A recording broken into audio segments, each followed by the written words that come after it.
Добър ден. Добър ден. Бихте ли се представили? Добър ден. Казва се Янко Лаовски от ресторант Извора. А вие? Господин Атанасов от ресторант Извора. Какво сте ни приготвили днес? Така, приготвили сме първото, което е това. Отсреща е... Това е дило прасе с нахут и прас. Както знаем на времето, дивича изобилствал по времето на Римската империя и било е трудно да се отглежда домашни животни, затова се хранили много с дивич. И затова ние решихме да представим това ястие, което е с прас и нахут дило прасе. Да. Другото, което е, това отсреща, това е пача, пак от дило прасе. Прави се от крачетата, бузите, ушите и опашката на дилото прасе. Така че хората тук, където го опитаха, много го харесаха. А хляба? Хляба е месен с чубрица.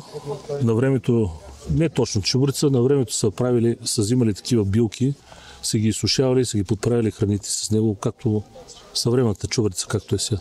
Да, да. Това доколко сме чели, нали, по времето на римляните. Да. На Римската империя. А иначе някакви предизвикателства при приготвянето? Много е трудоемка, наистина, да.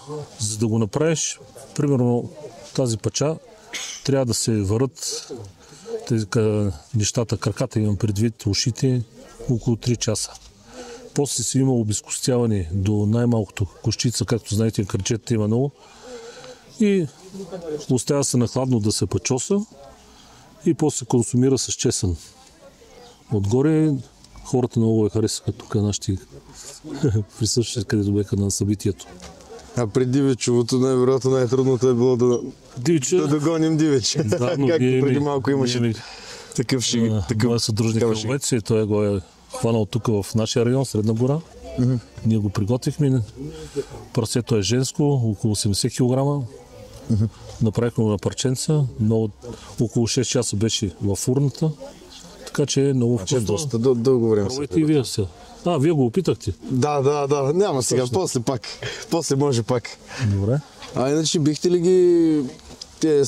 ги препоръчвали на хората в менюто на вашия ресторант? Да, в нашия ресторант просто е много трудоемко да го предложим, но ако има поръчка, с удоволствие. Предвид времето за приготвяне. Да, много е трудоемко просто. Да. Но е много вкусно. Ние също така предлагаме много вкусни неща в нашия ресторант. Ресторанта, понеже е тук отсреща до крепостна стена и много от хората ни припознаха с ястията.